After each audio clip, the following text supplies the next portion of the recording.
parte. Es un río que corre hacia el mar. Es la gloria de su majestad.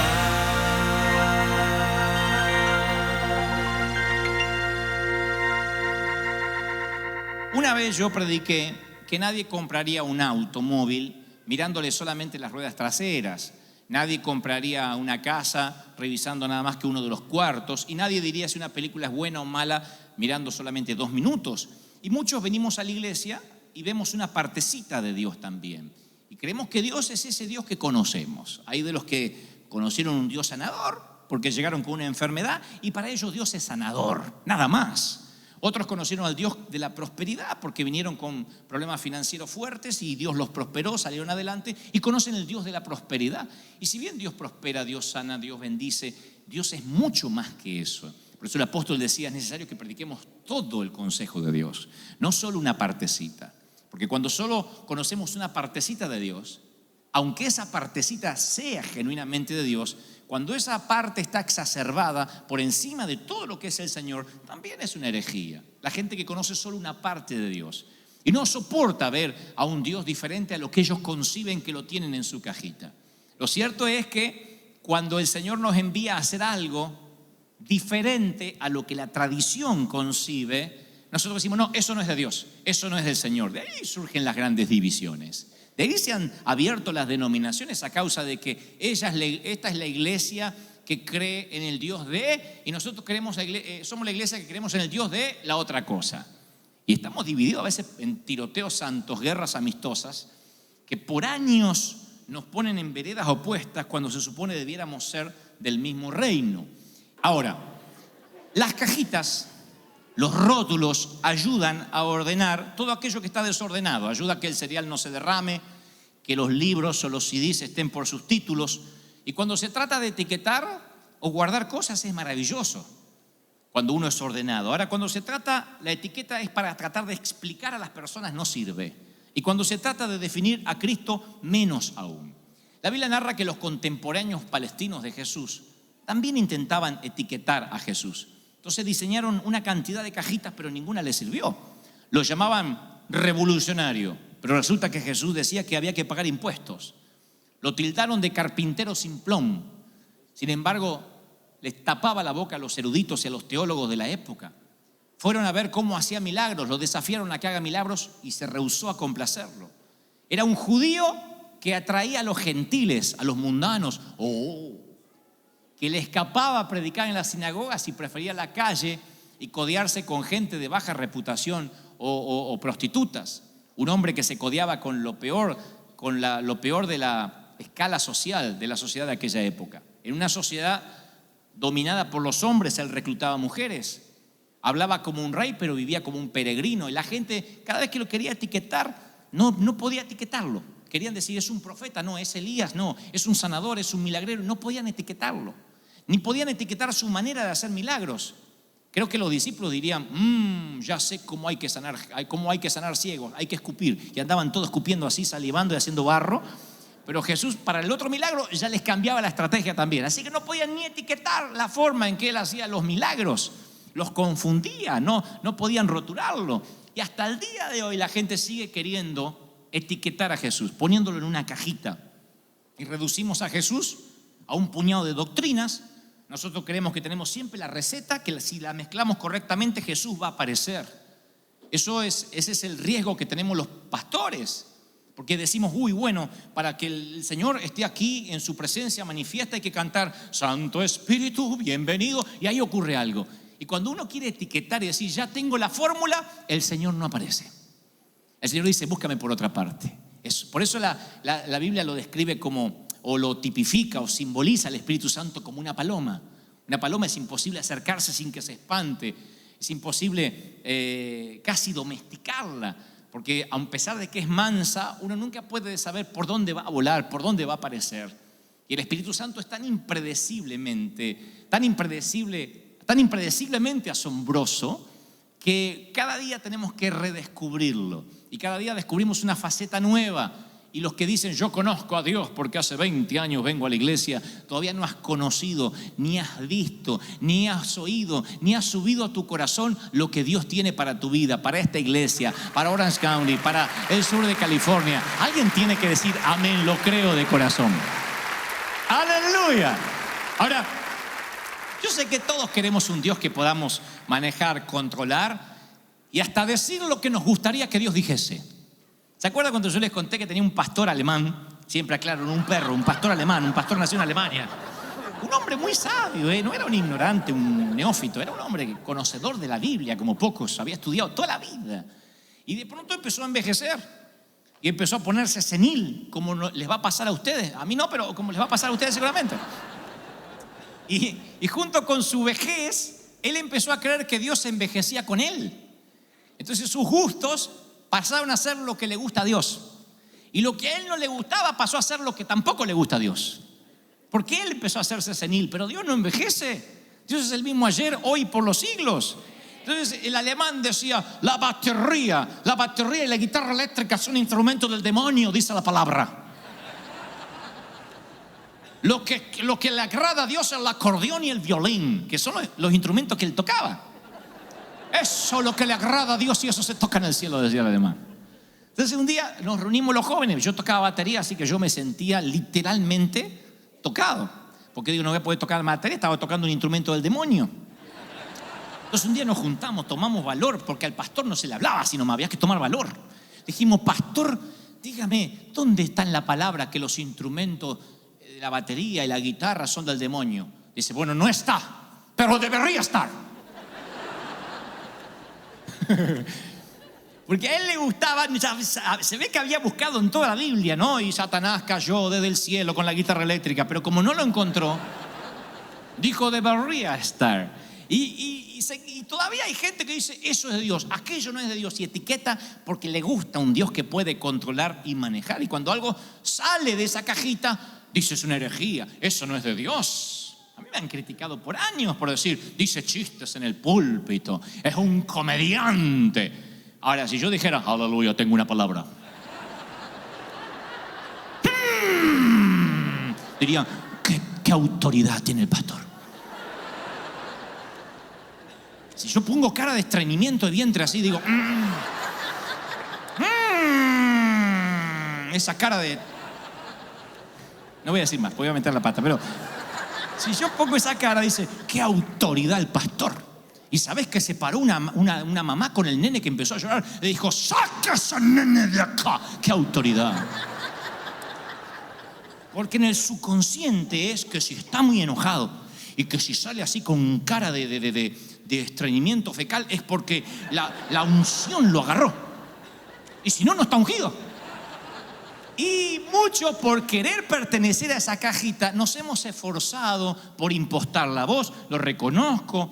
Tengo algunos mensajes por ahí cuando empecé a predicar que yo impostaba la voz, me paraba de determinada manera porque digo, si no, no me van a tomar en serio. Los bigotes no me crecían, así que tenía que aparentar que era un tipo grande y serio. Hasta que descubrí que Dios me había hecho así, que Dios nos hizo así, originales, únicos, que cuando nacimos rompió el molde y dijo, no habrá otro igual. No hay posibilidad que te cruces con alguien igual a ti en la acera, nunca jamás en la vida. Eres único. Y cuando Dios nos hace único es justamente para que no pongamos en la cajita de la religión lo que Él es, que también es único, es algo que heredamos de Él. Dios es único, es el Dios de Abraham, el Dios de Isaac, el Dios de Jacob. El mismo Dios, pero un trato único para cada quien. Abraham, Isaac, Jacob. Ahora, oigan esto. Pedro, Juan y Jacobo se ve que lo habían puesto en la misma cajita Jesús. Imagino yo, porque si no el Señor no los hubiese llevado a esa expedición que los llevó a una expedición muy particular que está en Mateo 17, dice 6 días después Jesús toma a Pedro, Jacobo y Juan su hermano y los lleva a un monte alto y se transfiguró delante de ellos y resplandeció su rostro como el sol y sus vestidos se hicieron blancos como la luz. Y aquí se le apareció Moisés y Elías, que ya estaban muertos para todos los judíos, obviamente. Y aquí se le apareció Moisés y Elías hablando con él. Entonces Pedro, el hispano, abrió boca, dijo, Señor, bueno es para nosotros, dice mi versión Dante habla hoy, bueno es para nosotros que estemos aquí. si quieres, hagamos 3 enramadas, una suerte de monumentos. Una para ti, otra para Moisés y otra para Elías. Mientras él aún hablaba, una nube de luz los cubrió. Y aquí una voz desde la nube que decía: este es mi Hijo amado, en quien tengo complacencia. A él oíd. Al oír esto, los discípulos se postraron sobre sus rostros y tuvieron gran temor. Entonces Jesús se le acercó y los tocó y le dijo: levantaos y no temáis. Y alzando ellos los ojos, a nadie vieron ya, sino a Jesús solo. A mí me sorprende que todos los puntos más altos de las Escrituras parecen ocurrir en los puntos más altos de la tierra, porque Abraham ofrece a Isaac en sacrificio en el monte Moriat. Moisés ve una zarza ardiendo que no se extingue en el monte Sinaí. Elías asciende al cielo desde el monte Horeb. Cristo redime a la humanidad desde el monte Gólgota, el monte Calvario. Y la mayoría de los historiadores ubica a este acontecimiento, el de la transfiguración, que ahora se los cuento rápido, en una montaña que tiene 3.000 metros de altura, llamado Monte Hermón, que todavía se puede ver allí hasta el día de hoy en Jerusalén. Este gigantesco pico coronado de nieve era el lugar perfecto para el retiro espiritual de Jesús, Pedro, Juan y Jacobo, lejos de la multitud, lejos del gentío, del bullicio, solo los 4. A Jesús le faltaban pocos meses para subir a la cruz, necesitaba orar, así que cuando el Señor se lleva a los muchachos allí y empiezan a orar, en algún momento de la oración Jesús se transforma en una figura cósmica. Dice la Biblia, y se transfiguró delante de ellos, resplandeció su rostro como el sol y sus vestidos se hicieron blancos como la luz. O sea que el resplandor salía de cada poro de la piel y cada parte de la ropa. Marcos describiría esto diciendo: sus vestidos se volvieron muy blancos, de modo que ningún hombre en la tierra los podría haber hecho tan blancos. O sea, no era el trabajo de ningún cleaners, era la presencia de Dios. Y como dice la Escritura, Dios es luz y no hay tinieblas en él. Él habita en la luz inaccesible. El Cristo transfigurado es el Cristo en su forma más pura. Y Pedro, Juan y Jacobo nunca lo habían visto así. O sea, a ver, lo vieron caminar sobre las aguas, lo vieron multiplicar peces y panes, lo vieron resucitar muertos, detener al viento con su voz, pero nunca lo habían visto como una antorcha encendida. Vieron a Jesús como nunca lo habían visto. Es como si como si el Señor les hubiese hecho un tour por el cielo, pero sin moverse del sitio. Eso fue una experiencia 4D, 5D, todas las D que se puedan imaginar. De repente se transformó en una antorcha encendida, pero recién Jesús estaba precalentando, porque ahora aparece Elías y Moisés, uno a la izquierda y otro a la derecha. El libertador de los judíos y el príncipe de los profetas allí. Estos dos eran los próceres para los judíos. Estos dos eran los próceres, el Washington y el Abraham Lincoln de los americanos. En todos los museos y los sitios de la época habría cuadros de ellos, de haber habido fotografías. Moisés y Elías eran los próceres y aparecen allí. De pronto es como que el Señor, Dios, corre el velo de la eternidad y ellos cruzan el umbral de la eternidad y vienen hacia aquí. Y están allí en ese monte y en el fuego de la montaña, ahí al lado del Señor. Pedro, como les dije, se siente tan eufórico con lo que está viendo que mete la pata, habla. Por eso yo les dije el domingo pasado, esto es como migraciones, contesta lo que te preguntan. Pero ahí nadie le preguntó nada. Pero a Pedro no hay que preguntarle. Pedro siempre habla, va la lengua y después el cerebro al ratito atrás. Así que él habla. Y él dice, este es el momento para redimirme, para decir algo extraordinario. Y dice una torpeza. Dice, ¿por qué no hacemos 3 enramadas? En otras palabras, ¿por qué no hacemos 3 monumentos para ustedes? Están los 3 acá. Y ahí dice la Biblia que Pedro aún hablaba cuando Dios ni lo dejó terminar. Porque lo dejaba terminar se iba a irar Dios. Así que ni lo dejó terminar y le dice, este es mi Hijo amado, a él oíd. Pero Pedro ya lo quería meter en la cajita a Jesús de los 3 próceres más importantes de la historia. Ya lo quería meter con los otros 2. Y Dios dice, no, él es el único. No dijo, es el mejor de mis hijos, es uno de mis hijos. Este es mi Hijo amado. A él hoy no hay otro, no hay otro, no hay otro. Y Pedro, Juan y Jacobo ahora se sienten como tripulantes de un submarino llegando a la parte más profunda del océano. Se sienten como astronautas alunizando en la superficie lunar, llegando ahí diciendo, es increíble, han llegado donde nadie había podido llegar antes, sorprendidos.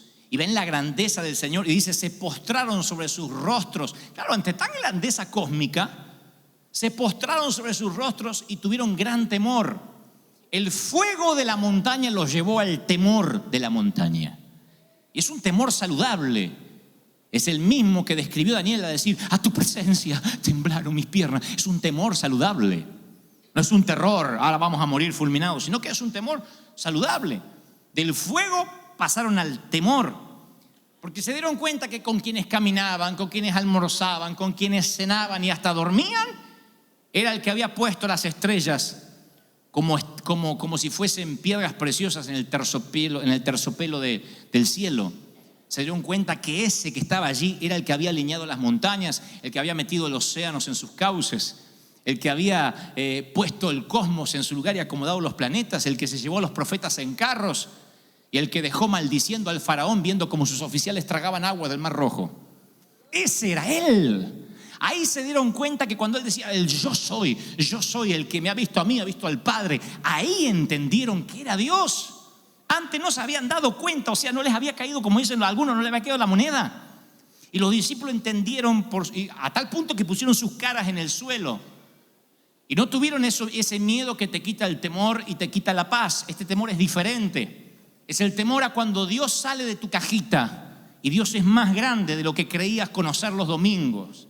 Pregunta, iglesia amada, ¿cuánto hace que no tienes ese temor? ¿Cuánto hace que Dios rompió tus protocolos, salió de tus márgenes mentales y lo viste de una manera distinta, divergente, y te agarró temor? Porque cuando te acostumbras, lo sagrado se vuelve común. Cuando dices, todo se trata de hacer la fila, llegar temprano, cantar unas canciones, poner la ofrenda, escuchar el mensaje e ir a casa, metimos a Jesús en la cajita. Cuando los pastores dicen, hey, conozco la fórmula, hasta para que Dios sane, es orar por la sanidad, reprender los espíritus y hacer una fila de testimonios. Ya tengo la fórmula. Ahí puede haber sanidades, pero puede que Dios no esté. Cuando tratamos de meter a Dios en un canon, en una cajita, etiquetamos a Dios, lo sagrado se vuelve común. Y pregunto, ¿cuándo fue la última vez que una nueva comprensión de Cristo te dejó sin aire y te hizo doblar las rodillas? Porque si eso no ocurre, a lo mejor hasta tu oración se ha hecho común. Hasta tu manera de adorar se ha hecho común. No importa cuántos años tenga de cristiano, cuántos sea, si haya sido predicador o evangelista o profeta, apóstol, maestro. ¿Cuánto hace que una nueva comprensión de Cristo te dejó sin habla?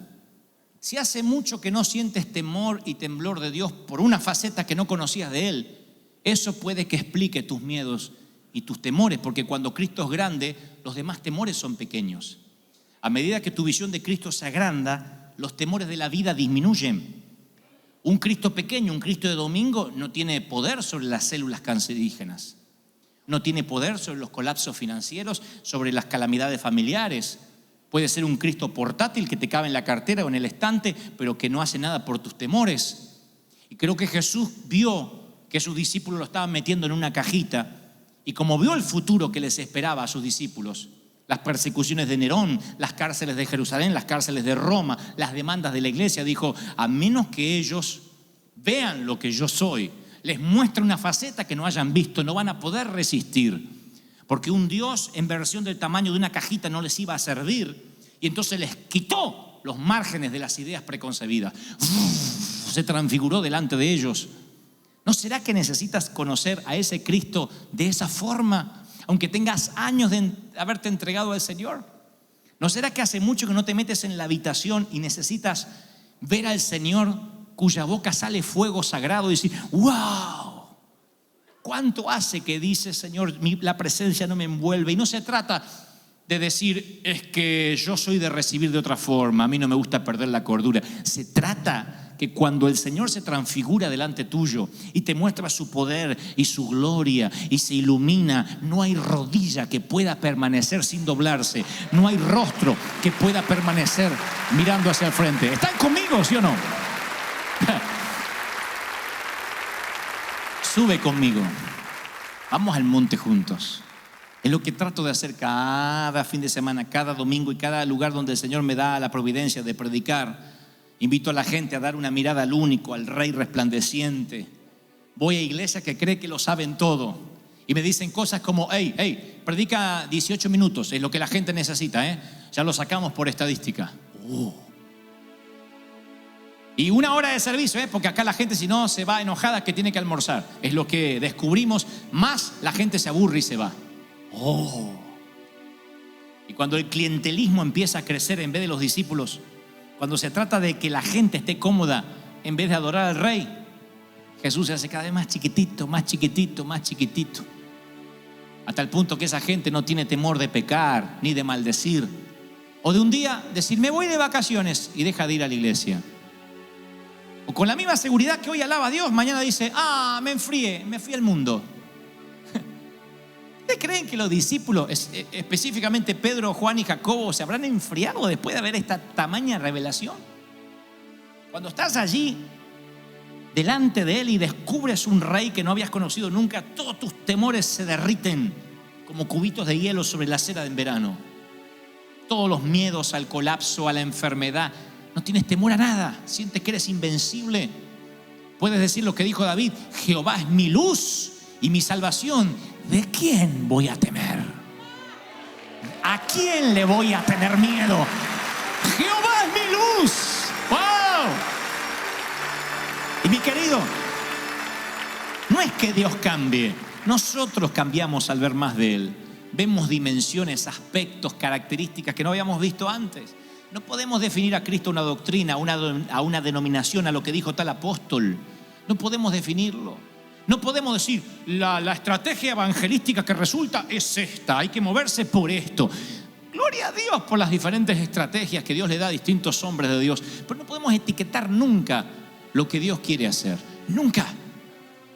Porque cuando queremos meter a Dios en una cajita es cuando estamos reteniendo el mover de Dios. Voy a terminar con esto. En Hechos 15 hay una crónica de una reunión de board, de concilio, que hicieron los discípulos, porque el famoso concilio de Jerusalén, porque habían visto que los gentiles estaban recibiendo al Espíritu Santo, no eran judíos. Quiero que por un momento, son unos minutos, se pongan en los zapatos de los judíos. Ellos guardaban la ley, habían leído la Torá, sabía quién era Moisés, quién había sido Elías, sabían todo. Los gentiles venían del politeísmo, de tener muchos dioses, lo habían adquirido de la cultura griega. No sabían quién era Moisés, no tenían ni idea quién era Abraham, no sabían quién eran los padres de la fe, no sabían nada del Éxodo, no sabían nada, no sabían ni cómo lucían los profetas, ni nada, ni quién había sido Juan el Bautista siquiera. Pero eran llenos del Espíritu Santo y predicaban y ocurrían milagros. Gentiles, no estaban circuncidados, no pertenecían al club exclusivo de los judíos puros. Entonces tenían que hacer algo, o paraban esto para preservar la identidad judía, o lo dejaban estar. Y hubo una discusión ahí acalorada: ¿qué hacemos? Porque los milagros son reales. Sí, son reales. Pablo y Bernabé dicen: sí, son reales. Dios los usa. Yo considero, dice el apóstol, que debemos dejar de ponerle trabas a los gentiles. Vamos a dejar de ponerle trabas, porque le ha parecido bien al Espíritu Santo, aunque sale de nuestra cajita, aunque no lo hubiésemos hecho de esa manera nosotros no le vamos a imponer una carga que no es necesaria. Y el resto es historia. El Evangelio se empieza a extender por todo el mundo con más fuerza que nunca. Mis queridos, estamos al pie del mismo umbral otra vez. El Señor me ha mostrado que viene una enorme cosecha que llega por la gente menos pensada, gente que sabe poco de religión, gente que no sabe mucho de teología. Y ya hay, como en el concilio de Jerusalén, la gente que está diciendo: ¿vamos a detener este mover del Espíritu para salvar el Jesús de la cajita, o vamos a aceptar el riesgo de dejarlos que ellos sigan creciendo? Y nosotros el riesgo de ser incomprendidos por la comunidad religiosa, Porque cuando uno se ensucia con las almas de los hombres, hay gente que le molesta, dice, este es un evangelio poco higiénico. Hay gente que le molesta cuando una iglesia crece. Recuerden lo que nos decían las iglesias cuando queríamos rentar. No, son muchos, son demasiados. Si fuesen 300 le rentamos, pero son demasiados, son muchos. Sí, pero entran en el edificio, sí, pero ensucian mucho. Pero no se trata de salvar almas, sí, pero es mucho problema. Así que hay gente que prefiere tener un Cristo de cajita. No más de 200 personas, tal vez 500 para Easter, y nadie me moleste más hasta la próxima Navidad. Y entonces el Señor viene y dice, me he provisto de un pueblo que no está esperando Easter ni Christmas para adorarme, sino que me adora 24 horas, 7 días de la semana, todo el año. ¿Cuántos lo creen? ¿Cuántos reciben? ¿Cuántos dicen, Señor, lo creo, lo creo, lo creo, lo recibo, lo recibo, lo recibo? Y dice, entonces Jesús se les acercó, los tocó y le dijo, vamos, levántense, no teman. Qué lindo que el Señor te toque así, transfigurado, y diga, levántate, no tengas miedo. Yo tengo una corazonada. Yo creo que Pedro, Juan y Jacobo bajaron de ese monte indestructibles, hasta con cierta arrogancia, le salió el argentino de adentro así. Yo creo que ellos bajaron del monte así. ¿Imaginan cómo miraron a los demás discípulos, a la gente? Los demás discípulos que no habían experimentado eso, diciendo, andan los soldados romanos por acá. Y ellos habían visto al Mesías transfigurado, hecho Dios. Ellos habían visto a Jesús de una manera tal que pensaban, ustedes no vieron lo que ocurrió allá arriba. Les puedo decir esto, lo voy a resumir en una palabra, en una frase. Con un Mesías así, ¿de quién vamos a temer? ¿Con un Mesías de estos? ¿A quién le vamos a tener miedo? ¡Aleluya! Y querido, hoy, en el monte Oreb, el Espíritu Santo me dice que todavía Él está resplandeciendo. Todavía hay fuego y hay lugar para invitados. Hay lugar para invitados. Vamos, suban, suban, suban, suban, suban, suban. Es un viento de alguna otra parte.